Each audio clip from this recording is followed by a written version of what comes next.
Bismillahirrahmanirrahim. Assalamualaikum warahmatullahi wabarakatuh. Innal hamdalillah nahmaduhu wa nasta'inuhu wa nastaghfiruh wa na'udzu billahi min shururi anfusina wa sayyiati a'malina. Man yahdihillahu fala mudilla lahu wa man yudlil fala hadiya lahu. Ashhadu an la ilaha illallah wahdahu la syarika lahu wa ashhadu anna Muhammadan 'abduhu wa rasuluh. Sallallahu alaihi wa ala alihi wa ashabihi wa man tabi'ahum bi ihsanin ila yaumiddin wa sallama tasliman katsira, amma ba'd. Ma'asyara al-ikhwa wal akhwat rahimani wa rahimakumullah jami'an. Segala puji dan syukur kehadirat Allah Jalla Jalaluh. Pada kesempatan yang mulia ini kita dapat meneruskan pelajaran kita membaca kitab Riyadhus Shalihin karya Al-Imam An-Nawawi rahimahullah. Kemudian tentunya salawat dan salam senantiasa kita tujukan kepada Rasul kita yang mulia dan Nabi kita tercinta Muhammad bin Abdullah alaihi afdhalus salati wa atamu taslim. Pada kesempatan yang mulia ini dengan taufik dan pertolongan Allah Jalla wa Ala, kita lanjutkan pembahasan kita yang masih berkenaan dengan bab al-mujahadah. Kali ini kita masuk kepada hadis yang ke 111 ya. Nah, ke 111. Oleh karena itu seperti biasa kita minta kepada akhunal qari untuk membacakan hadis pertama di malam ini. Tafadhal.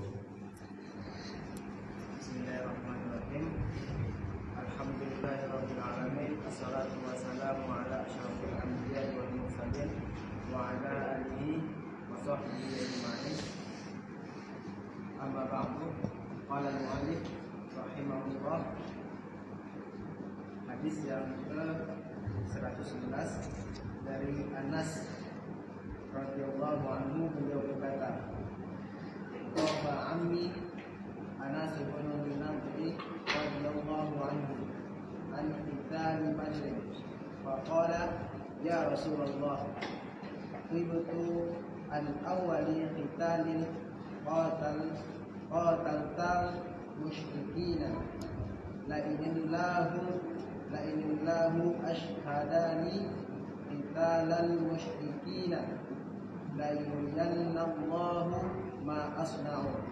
Falamma kana yawmu Uhudin inkashafal muslimuna faqala Allahumma a'tadiru ilaika mimma sana'a haula'i, yakni ashabahu, wa abra'u ilaika mimma sana'a haula'i, yakni musyrikina. Thumma taqaddama fastaqbalahu Sa'd bin Mu'adh faqala ya Sa'd bin Mu'adh, al-jannatu wa rabbil ka'bah inni ajidu rihaha min duni Uhudin. Qala Sa'd famastata'tu ya Rasulullah ma sana'a. Qala Anasun fawajadna bihi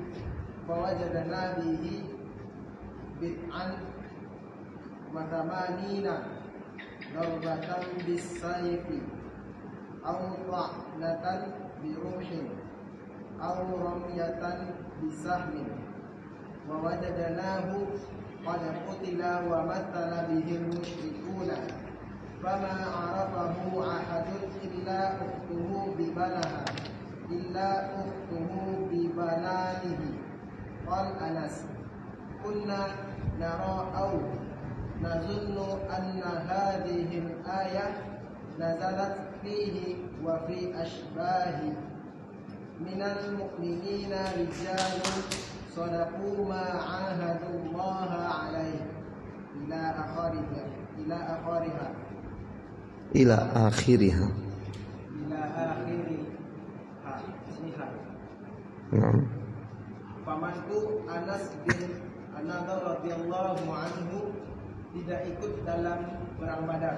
Maka dia berkata, "Wahai Rasulullah, saya telah absen dalam perang pertama kali di mana engkau berperang melawan orang-orang musyrik. Demi Allah, jika Allah memberi kesempatan kepadaku untuk memerangi orang-orang musyrik, tentu Allah akan memperlihatkan apa yang akan saya perbuat." Maka ketika perang Uhud, kaum muslimin tercerai-berai. Lalu dia berkata, "Ya Allah, aku memohon maaf kepadamu dari yang diperbuat oleh mereka, yakni teman-temannya, dan aku berlepas diri kepadamu dari yang diperbuat oleh mereka, yakni orang-orang musyrik." Kemudian dia maju, lalu dia disambut oleh Sa'ad bin Mu'az. Maka dia berkata, "Wahai Sa'ad bin Mu'az, surga itu demi pemilik Ka'bah, aku benar-benar mendapati aromanya dari belakang bukit Uhud." Saat berkata, "Saya tidak kuasa melakukan apa yang dia perbuat, wahai Rasulullah." Anas berkata, "Maka kami mendapatkan pada tubuhnya 80 lebih luka akibat sabetan pedang, tikaman tombak atau tusukan panah. Kami mendapatinya telah terbunuh dan telah dimutilasi oleh kaum musyrikin, hingga tidak seorang pun mengenalinya selain saudara perempuannya yang mengenali ujung jari jemarinya." Anas berkata, "Kami berpendapat atau menduga bahwa ayat berikut ini turun pada kasusnya dan orang-orang yang menyerupainya.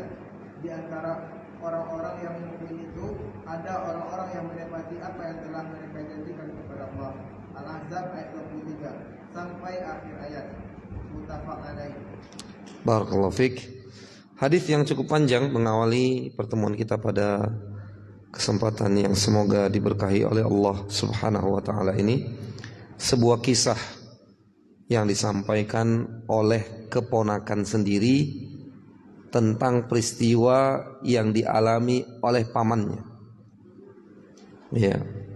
Di mana ini diriwayatkan oleh muttafaqun alaih Al-Imam Al-Bukhari dan juga Imam Muslim.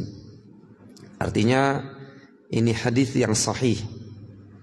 Ya, terlebih lagi diriwayatkan dari Anas bin Malik, seorang perawi hadis di antara 7 perawi hadis terbanyak yang meriwayatkan hadis dari Nabi alaihissalatu wassalam, sebagaimana yang kita terangkan di awal-awal dahulu. Ya. Seperti yang antum dengar tadi bahwa potret mujahadah seorang sahabat yang bernama Anas ibn Nadhr radhiyallahu taala anhu di dalam meraih surga Allah Subhanahu wa taala. Dan teman-teman hafizakumullah, ya, kita mulai daripada perkataan beliau, "Inni ajidu rihaha min duni Uhud." Diterjemahkan di sini, aku mendapatkan wangi surga itu dari belakang bukit Uhud. Para ulama menyebutkan bahwa yang didapatkan oleh Anas bin Nadhr ini berupa hakikat, bukan dia tengah mengkhayal, karena Allah memberikan ikram kepadanya, memberikan kemuliaan kepadanya, sehingga Allah izinkan dia untuk mencium bau surga itu dikarenakan keinginannya, mujahadahnya yang begitu keras untuk maju, ya, menghabisi musuh sehingga dia tewas dengan gambaran yang antum baca tadi. Sangat mengenaskan sekali. Ada 80-an tikaman terdiri dari sabetan pedang, tombak, dan tusukan panah. Ini luar biasa sekali. Seorang sahabat yang bernama Anas ibn Nadhr radhiyallahu taala anhu. Mari kita baca, ya. Kita ulangi. Di mana Anas ibn Malik radhiyallahu taala anhu berkisah, pamanku namanya Anas ibn Nadhr radhiyallahu taala anhu tidak ikut dalam perang Badar. Maka dia berkata, wahai Rasulullah, saya telah absen dalam perang pertama kali di mana engkau berperang melawan orang-orang musyrik. Teman-teman hafizakumullah, banyak sekali ya sahabat-sahabat yang absen pada perang Badar, termasuk Anas bin Nadhr ini. Kenapa? Karena pada awalnya perang Badar itu ya tidaklah direncanakan untuk berperang, melainkan menghadang kafilah dagang Abu Sufyan yang dipimpin oleh Abu Sufyan ketika itu masih musyrik yang baru pulang dari Syam. Karena memang ada harta orang-orang muslim yang saat mereka tinggal di Mekah ketika itu. Jadi mereka kaum muslimin yang meninggalkan hartanya di Mekah itu ingin menuntut balik harta mereka dengan cara menghadang kafilah dagang pimpinan Abu Sufyan yang baru saja pulang dari Syam. Oleh karena itu Nabi SAW tidak mempersiapkan pasukannya untuk berperang. Itu terlihat daripada persiapan mereka yang hanya membawa beberapa ekor ba'ir, onta saja, beberapa ekor atau disebutkan juga sekitar 70-an ekor onta dan 2 ekor kuda. Nah ini jumlah yang tidak banyak, sama sekali tidak banyak. Karena pasukan yang ikut itu hanya 300 sekian orang. Ya, teman-teman hafizakumullah. Cuma dari bahasanya Anas ibn Nadhr radhiyallahu taala anhu itu ada kesan penyesalan yang mendalam dari beliau. Sehingga ya dalam perang berikutnya beliau ingin memaksimalkan mujahadahnya, memaksimalkan perjuangannya untuk melawan musuh-musuh Allah Jalla wa'ala. Yang ketinggalan tadi di perang Badar itu murni karena memang bukan untuk perang sebelumnya, tetapi hanya menghadang kafilah dagang saja sehingga dia tidak ikut. Dengan demikian bisa kita pahami kalau diajak tidak ada yang menghalangi Anas bin Nadhr untuk ikut perang Badar. Tidak ada. Dia tetap sebagai seorang pemberani. Dan itu terlihat ketika beliau melawan orang-orang musyrik di perang Uhud. Ya, di perang Uhud 1 tahun setelah itu pun melawan orang-orang kafir Quraisy Mekah dengan jumlah yang tidak seimbang sama sekali. Nyaris 1:3. Nah, ini teman-teman hafizakumullah. Kemudian Anas radhiyallahu taala anhu mengatakan bahwa pamannya ini tidak ikut dengan Rasulullah SAW di perang Badar, ya, dengan mengatakan saya telah absen dalam perang pertama kali di mana engkau berperang melawan orang-orang musyrik. Maksudnya tadi perang Badar. Demi Allah, jika Allah memberi kesempatan kepadaku untuk memerangi orang-orang musyrik, tentu Allah akan memperlihatkan apa yang akan saya perbuat. Iya. Maka ketika perang Uhud, kaum muslimin terdesak karena terjadi pembangkangan lah terhadap perintah Rasulullah SAW. Ini kisah yang sangat fenomenal sekali. Rasulullah SAW telah meletakkan beberapa puluh orang pasukan pemanah untuk tetap diam di sebuah bukit rendah yang sekarang dikenal dengan Jabal Rummah. Dan berpesan kepada mereka agar tidak turun ke bawah apapun keadaan yang dialami oleh pasukan di bawah. Teman-teman hafizakumullah, akhirnya mereka turun. Pun dalam rangka untuk membantu teman-teman di bawah mengumpulkan ghanimah. Ketika itu memang kaum musyrikin telah terlihat lari meninggalkan Uhud. Tetapi Khalid bin Walid seorang panglima perang yang tidak terkalahkan. Luar biasa beliau. Walaupun meninggalnya di atas kasur, bukan di medan pertempuran. Padahal tidak pernah kalah. Berperang sekalipun, baik saat beliau masih musyrik atau sudah masuk Islam. Luar biasa ini. Ya. Ini juara bertahan, panglima perang yang luar biasa. Ya, akhirnya Khalid ibn Walid pun bermanuver, melakukan memutar pasukan berkudanya, dan pada intinya bisa dikatakan kaum muslimin kewalahan. Inkasyafa. Diterjemahkan di sini.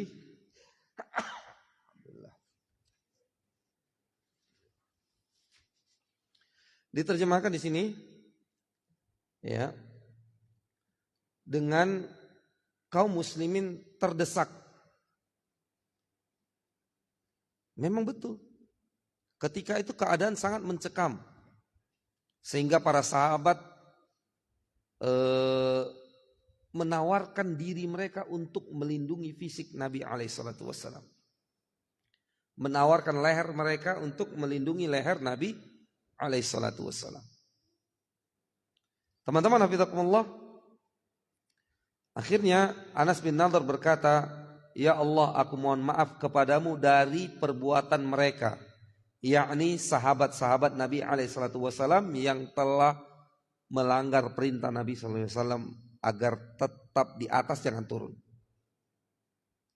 Itu dimohonkan ampunan dan maafnya oleh Anas bin Nadhr kepada Allah Azza wa Jalla. Dan aku berlepas diri kepadamu dari perbuatan mereka, yakni orang-orang musyrik yang ingin mengganyang dan meluluh lantakkan Madinah ketika itu. Ini perang Uhud teman-teman, layak untuk kita baca dari A sampai Z, bahkan diulang-ulang. Ini luar biasa sekali. Di perang Uhud ini banyak sekali kisah-kisah, kejadian-kejadian yang sangat menginspirasi kita. Ya. Karena perang ini terjadi kemudian sehari atau pada berikutnya, 1 atau 2 hari atau sehari setelahnya terjadi lagi peperangan yang pernah kita ulas di sini. Ya. Rentetan daripada perang Uhud itu sendiri. Yang mana para sahabat masih terluka di perang Uhud, kemudian ikut lagi berperang di hari berikutnya. Teman-teman hafizakumullah. Kemudian Anas bin Nadhr melanjutkan, yakni orang-orang musyrik, agar dia berdoa kepada Allah Azza wa Jalla berlepas diri dari orang-orang musyrik. Ini pelajaran bagi kita. Kita juga harus berlepas diri daripada orang-orang musyrik, daripada keyakinan mereka,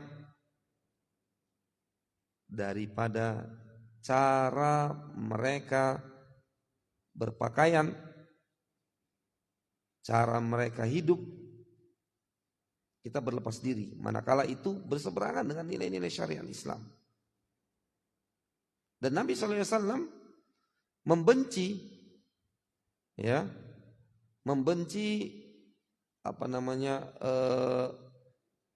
sebagian besar aktivitas orang-orang kufar, membencinya. Seperti, mohon maaf, ya, orang-orang muslim dianjurkan berjenggot. Maka Nabi SAW membenci orang yang mencukur atau memotong jenggotnya. Nabi SAW tidak suka kiblat arah Palestina. Beliau suka ke arah Ka'bah al-Musyarrafah di Mekah. Beliau benci karena itu membersamai orang-orang Yahudi dalam beribadah. Ya. Ini perlu untuk kita garis bawahi. Karena pada kebencian itu sendiri, dengan keyakinan orang-orang musyrik, orang-orang kufar, gaya hidup mereka dan seterusnya, kita beribadah kepada Allah Azza wa Jalla. Dengan kebencian yang ada dalam hati kita, kita beribadah kepada Allah Subhanahu wa ta'ala. Ini yang disebut dengan kita berwala kepada orang-orang kufar. Nah, bukan berarti orang-orang kufar itu harus kita habisi, enggak. Ini gagal paham namanya. Ya. Orang-orang kufar yang mengikat perjanjian dengan kaum muslimin dilindungi. Enggak boleh. Siapa yang membunuh mu'ahad, yang punya keterkaitan perjanjian dengan kaum muslimin, maka dia tidak akan mencium bau surga. Hati-hati teman-teman, hafizakumullah, ketika kita mengkaji soal al-wala wal bara, wala kepada orang-orang beriman, berloyalitas kepada orang-orang beriman, dan berlepas diri dari orang-orang kafir, orang-orang musyrik, jangan salah paham. Bukan berarti kalau musyrik harus diganyang, enggak. Ya, ada norma-norma lain yang harus kita perhatikan. Hadirin hadirat rahimani wa rahimakumullah, kita lanjutkan. Ya, kemudian Anas bin Nadhr radhiyallahu taala anhu maju. Lalu sebelum dia sampai kepada musuh, dia bertemu dengan Sa'ad bin Mu'adz. Sa'ad bin Mu'adz radhiyallahu taala anhu. Antum tahu Sa'ad bin Mu'adz? Seorang sahabat pembesarnya Ansor. Ya. Maka dia berkata, wahai Sa'ad, surga itu demi pemiliknya, yaitu demi Allah Subhanahu wa taala, demi pemilik Ka'bah. Aku benar-benar mendapati aromanya dari belakang Bukit Uhud. Ini yang kita jelaskan di awal tadi. Para ulama menyebutkan bahwa Anas bin Nadhr dalam perkataannya ini bukan sedang berhayal. Karena sangat mungkin bagi Allah Azza wa Jalla memberikan dan memperkenankan seorang mencium bau surga. Sangat mungkin. Ya. Terlebih lagi ini merupakan ikram, kemuliaan dari Allah Azza wa Jalla kepada Anas bin Nadhr disebabkan keinginannya untuk bermujahadah. Ya. Teman-teman hafizakumullah, Sa'ad berkata, saya tidak kuasa melakukan apa yang dia perbuat, wahai Rasulullah. Anas melanjutkan ceritanya. Anas bin Malik, keponakannya melanjutkan ceritanya. Pamannya ini terluka, tewas di perang Uhud. Karena banyak sahabat yang tewas di perang Uhud, sekitar 70-an. Di antaranya adalah Anas bin Nadhr. Ada juga Hamzah, Mus'ab bin Umair radhiyallahu taala anhum ajma'in. Terbunuh mereka. Iya. Cuma teman-teman hafizakumullah, gugurnya Anas bin Nadhr ini terkesan, mohon maaf, tragis sekali. Seperti yang antum baca tadi, maka kami mendapatkan pada tubuhnya 80 lebih luka akibat sabetan pedang, tikaman tombak, atau tusukan panah. Ini menunjukkan dia tidak takut. Kami mendapatinya telah terbunuh dengan dimutilasi oleh kaum musyrikin. Begitu kebencian kaum musyrikin kepada kaum muslimin. Udah mati pun dicincang oleh mereka.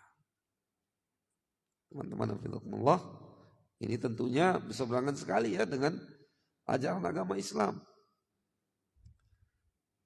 Hingga tidak seorang pun mengenalinya, selain saudara perempuannya yang mengenalinya itu pun melalui ujung jarinya. Tidak dikenali lagi, dimutilasi. Sehingga Anas radhiyallahu taala anhu, Ibn Malik maksudnya, mengatakan kami berpendapat atau menduga bahwa ayat berikut ini dalam surah Al-Ahzab ayat 23 diturunkan oleh Allah Subhanahu wa taala pada kasus ini atau kasus orang yang menyerupainya. Apa itu ayatnya? Allah Azza wa Jalla mengatakan di antara orang-orang mukmin itu ada orang-orang yang menepati apa yang telah mereka janjikan kepada Allah Subhanahu wa taala. Jujur di dalam janjinya. Seperti yang dilakukan oleh Anas bin Nadhr radhiyallahu taala anhu. Kalau sekiranya saya mendapatkan perang berikutnya bersama Nabi sallallahu alaihi wasallam, maka ya dia akan berjibaku. Dia akan perlihatkan keseriusannya. Dia akan bermujahadah. Ya, kita lanjutkan. Mereka orang-orang yang menepati apa yang telah mereka janjikan kepada Allah Azza wa Jalla, dan di antara mereka ada yang gugur, dan di antara mereka ada pula yang menunggu-nunggu, dan mereka sedikit pun tidak mengubah janji mereka. Walau mau taruhannya, mereka tidak mengubah janji mereka. Hadirin rahimani wa rahimakumullah. Dari kisah perjuangan Anas bin Nadhr radhiyallahu taala anhu dalam hadis ini, maka jelas bagi kita bahwa penting untuk bermujahadah, serius di dalam memperbaiki diri dalam beribadah kepada Allah Subhanahu wa taala, ya, terlebih lagi di dalam jihad fi sabilillah sebagaimana yang dilakukan oleh Anas ibn Nadhr radhiyallahu taala anhu. Baik, kita lanjutkan kepada hadis yang berikutnya. Nah, fadhal.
Baik, lanjut.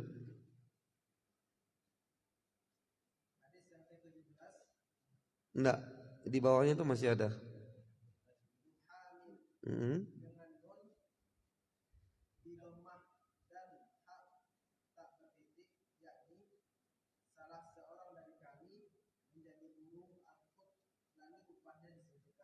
Nah, barakallahu fiik. Subhanallah. Alhamdulillah. Segala puji bagi Allah dan Maha Suci Allah Azza wa Jalla yang telah memerintahkan kita untuk beribadah kepada Tuhan yang satu, yang telah memerintahkan kita untuk mencari ridhonya semata. Andai kata keridhaan itu digantungkan oleh Allah Subhanahu wa taala kepada salah seorang dari makhluknya, katakanlah bahkan ibu kita sendiri, maka ridhonya manusia itu tidak bisa diukur, teman-teman. Tidak bisa dikatakan kapan puas, kapan tidak. Karena hati manusia itu bolak-balik. Hatta manusia itu adalah ibu kandung kita sendiri. Oleh karenanya kita tidak diperintahkan untuk mencari ridho ibu kandung, ayah kandung kita, kecuali mengantarkan kita kepada ridho Allah Azza wa Jalla. Sehingga lurus makna hadis bahwa ridho Allah terletak pada ridho kedua orang tua, dan murka Allah terletak kepada murka kedua orang tua. Ya. Intinya kita ingin katakan bahwa hidup kita ini mencari ridho Allah Subhanahu wa taala semata. Walaupun manusia membenci kita. Kalau kita berada di atas kebenaran, di atas kitabullah dan sunnah Nabi SAW, maka kita harus percaya diri dan istiqamah. Antum baru saja membaca hadis dan mendengarkannya. Bagaimana komentar-komentar orang musyrikin, orang munafikun, yang serba salah kaum mukminin dibuatnya. Berinfak yang banyak salah, berinfak sedikit pun salah.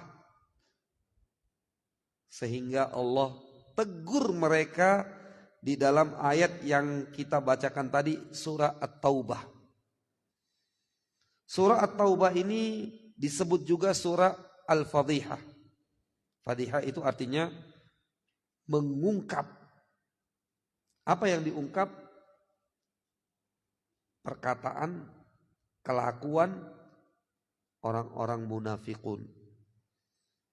Oleh sebab itu salah satu yang dikatakan oleh ahlul ilm, bahwa ayat ini, surah At-Taubah itu tidak dimulai dengan basmalah seperti layaknya awal surat dalam Al-Quran. Karena surah At-Taubah ini membuka atau menyingkap sifat-sifat, ucapan-ucapan, perbuatan-perbuatan orang-orang munafik. Ya, sehingga tidak perlu dimulai dengan basmalah. Hadirin rahimani wa rahimakumullah, kita bacakan kembali hadisnya.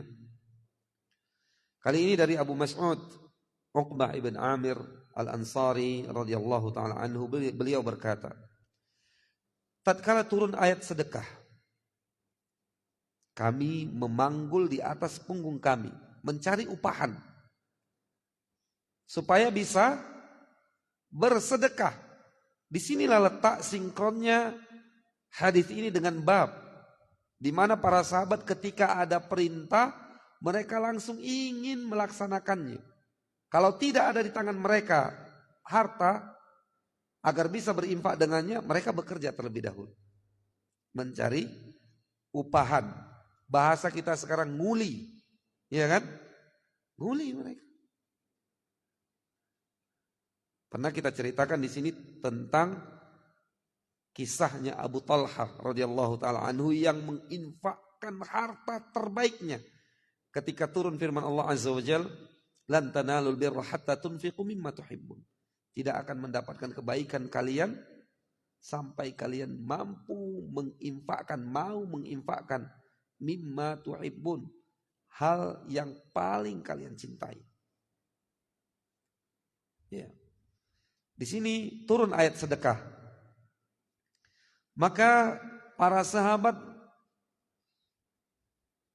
nguli, mencari upahan supaya bisa bersedekah. Nah ini teman-teman, ya. Lalu datanglah seorang sahabat, maksudnya dia bersedekah dengan sesuatu yang banyak sekali. Maka mereka berkata, orang-orang munafikun berkata, mengomentari sahabat yang bersedekah dengan jumlah yang banyak itu dengan berkata, ini orang pansos, Iya kan? Riya, mura'in. Ini pamer kata mereka. Dan datang orang lain bersedekah dengan 1 sa'. 1 sa' itu 4 mud. 4 mud, 1 mud itu 4 kali seperti ini. Ya, kalau dibawakan kepada ukuran timbangan, itu ada yang mengatakan 2,4, 2,5 dan maksimal 3 kilogram. Ya. Dan tetap dikomentari oleh orang-orang munafik.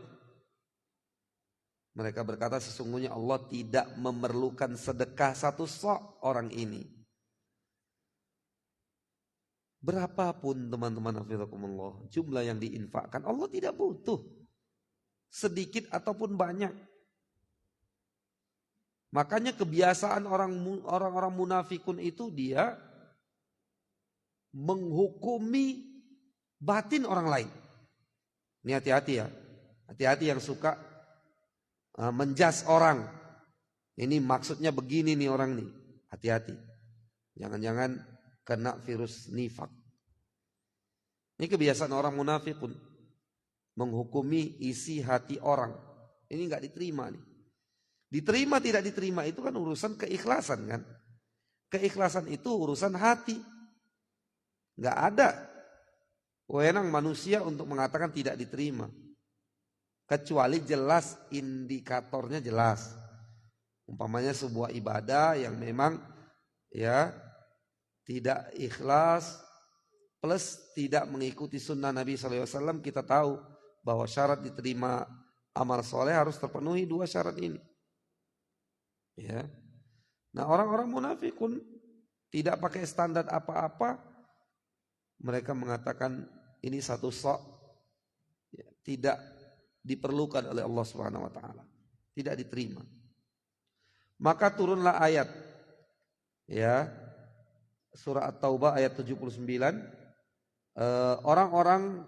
Maka turunlah ayat At-Taubah 79, orang-orang munafik yaitu yang mencela orang-orang mukmin yang memberikan sedekah dengan sukarela dan mencela orang-orang yang tidak memperoleh untuk disedekahkan selain sekedar kesanggupannya. Ya, maka Allah Subhanahu wa taala mengatakan fayaskharuna minhum sakhirallahu minhum. Ya. Orang-orang munafikun itu mencela, mengejek orang-orang yang bersedekah, maka Allah pun mencela mereka walahum adzabun alim. Dan bagi orang-orang munafik itu azab yang pedih. Teman-teman hafizakumullah, ya. Kalau kita berbicara orang-orang munafikun atau melihat dan memperhatikan orang-orang ahli nifak ini, maka akan kita temui sifat-sifat tercela mereka sebagai berikut. Pertama, bahwa mereka sangat getol sekali untuk tatabbu al-ahwal. Apa ini ya? Tatabbu itu mengintip-ngintip keadaan. Ya. Mengintip-ngintip keadaan, ikut selalu update tentang keadaan orang mukminun. Dan mereka sangat getol sekali untuk mendapatkan sesuatu yang bisa mereka kata-katai. Ya. Mereka kata-katai orang mukminun itu. Ini sifat mereka. Ini jelek sekali ya sifat seperti ini. Cari-cari kesalahan, cari-cari berita terupdate untuk dicela. Kemudian berikutnya annahum yat'anuna bil mu'minin li ajli imanihim.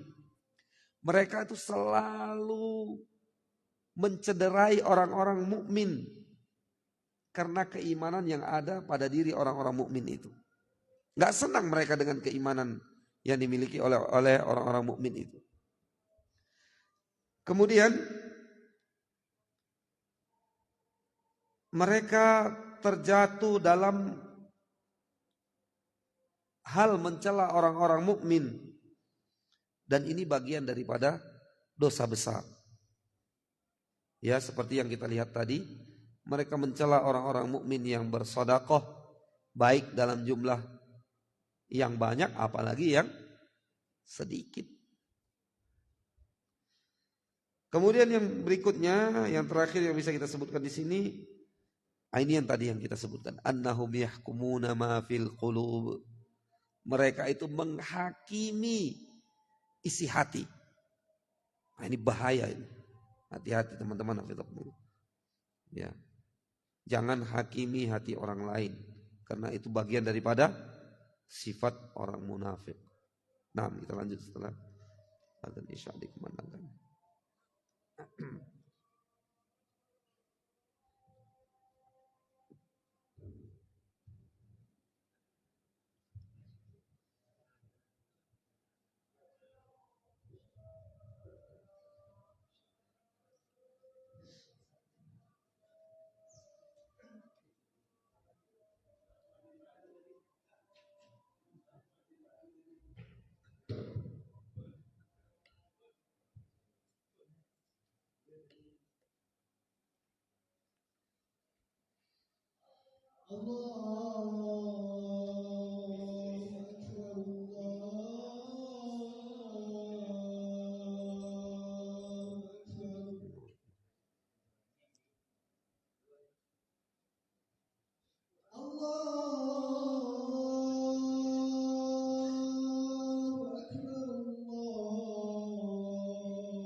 Baik, kita lanjutkan.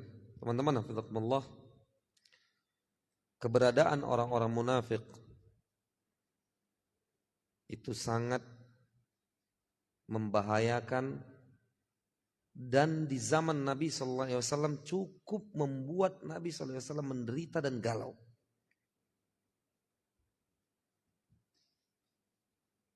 Kalau mereka ini dibunuh, maka akan ada fitnah bahwa Nabi SAW telah membunuh sahabatnya sendiri, karena mereka ini berada di tengah-tengah kaum muslimin. Ya, mereka yang menampakkan keislamannya dan menyembunyikan kekufurannya. Ini orang-orang munafik.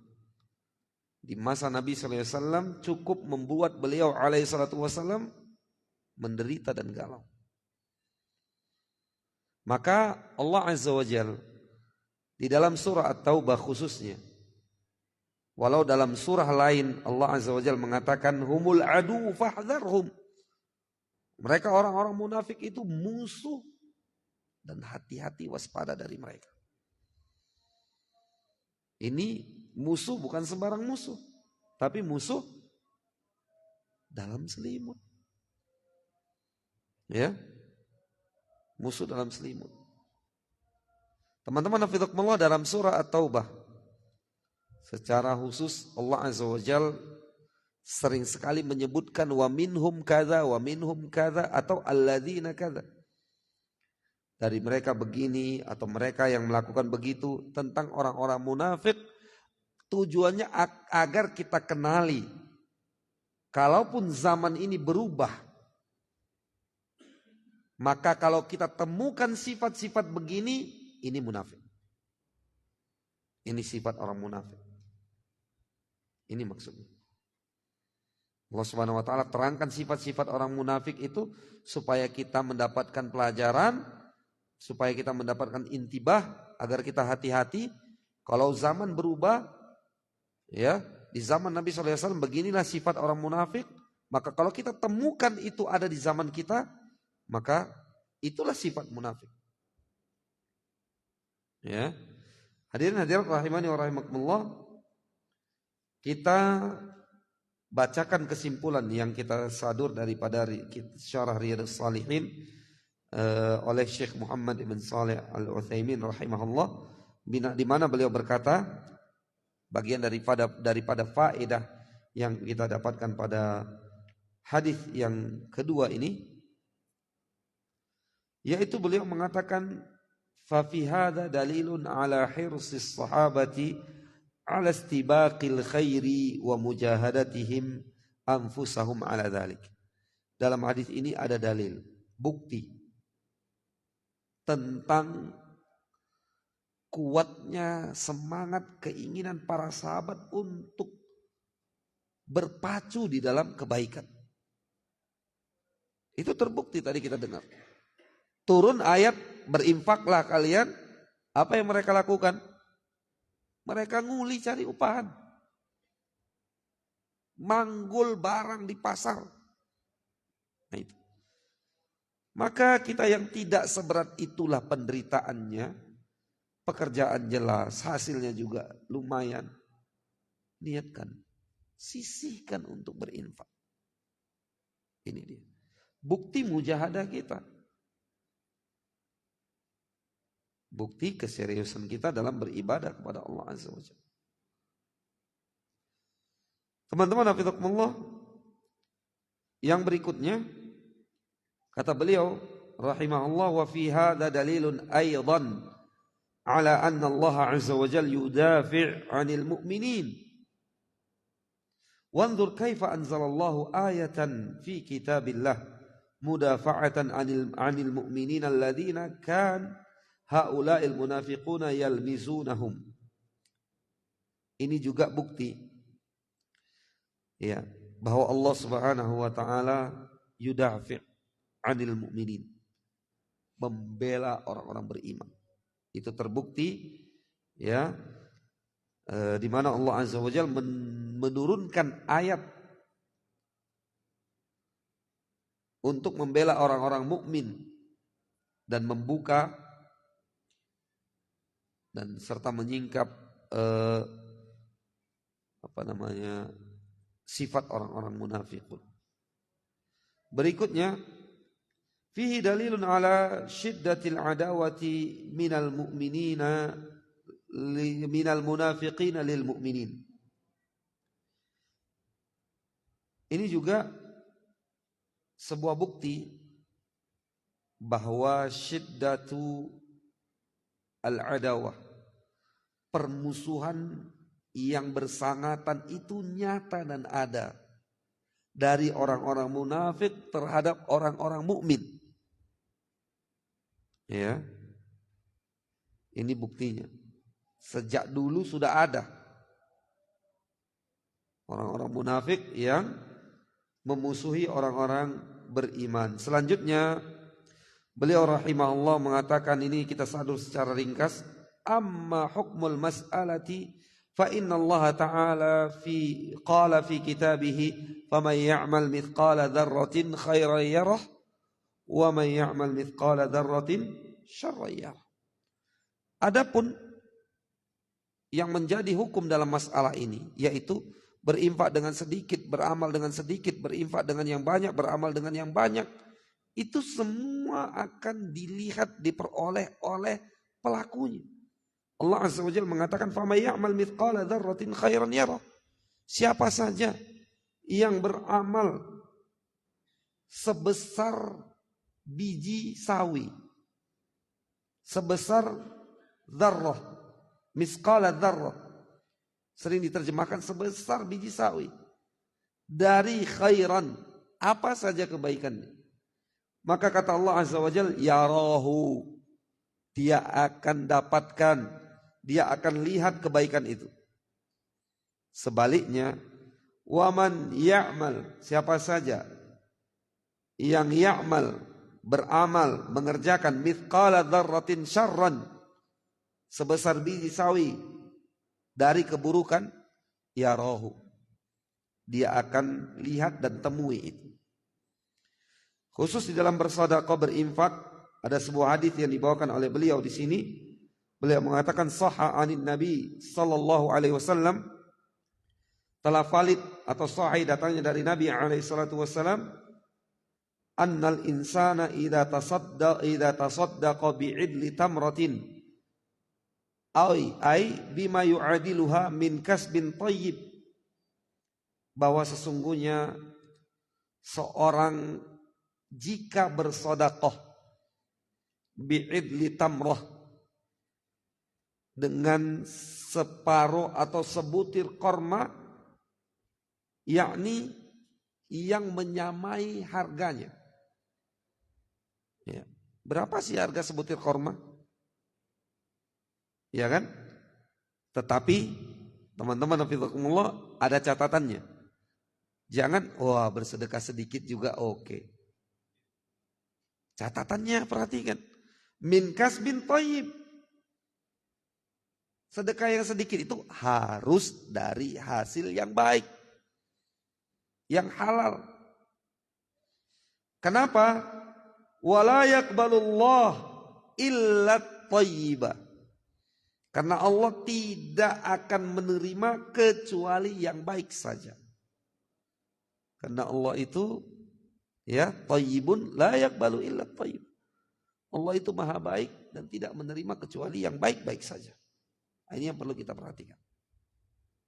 Ya.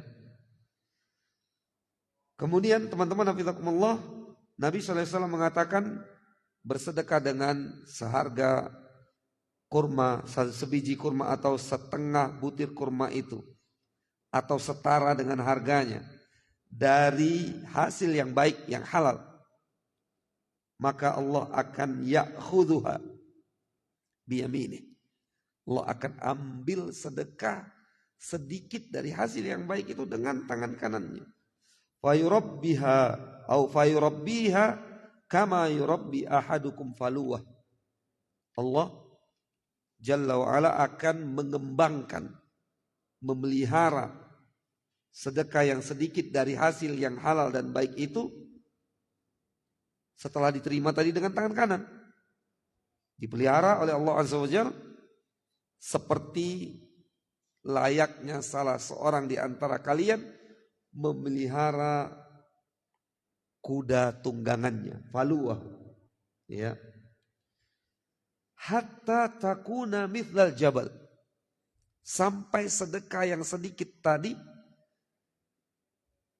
menjadi gunung yang tinggi. Hadirin rahimani wa rahimakumullah. Di sini letak keadilan Allah Subhanahu wa taala dan kemahabijaksanaan Allah Azza wa Jalla. Karena Allah Subhanahu wa taala ya bertindak ataupun berhukum di antara dua. Pertama fadl dan yang kedua adl. Fadl keutamaan. Sedikit dibalasi banyak. Adl keadilan. Satu kesalahan dihukum dengan satu. Subhanallah. Ya. Teman-teman, hafizakumullah, inilah bentuk kemurahan Allah Azza wa Jalla yang semestinya kita ketahui agar kita termotivasi untuk bermujahadah meraih keutamaan Allah Azza wa Jalla. Secara standar umum amal soleh itu satu kali dilakukan dibalasi 10. Bahkan ada amal soleh tertentu yang tidak bisa diukur dengan barometer ini, yaitu as-siyam, berpuasa. Wallahu ta'ala alam, ini dapat kita sampaikan pada kesempatan yang mulia ini karena hadis setelahnya cukup panjang. Langkah baiknya kita tunda penjelasannya di pekan yang akan datang biidznillah tabaraka wa taala. Kita tutup subhanakallahumma bihamdik asyhadu an la ilaha illa anta astaghfiruka wa atubu ilaik. Wa sallallahu wasallam wa baraka wa an'am ala nabiyina Muhammad wa ala alihi wa sahbihi ajma'in. Wa akhiru da'wana anil hamdulillahi rabbil alamin. Wassalamualaikum warahmatullahi wabarakatuh.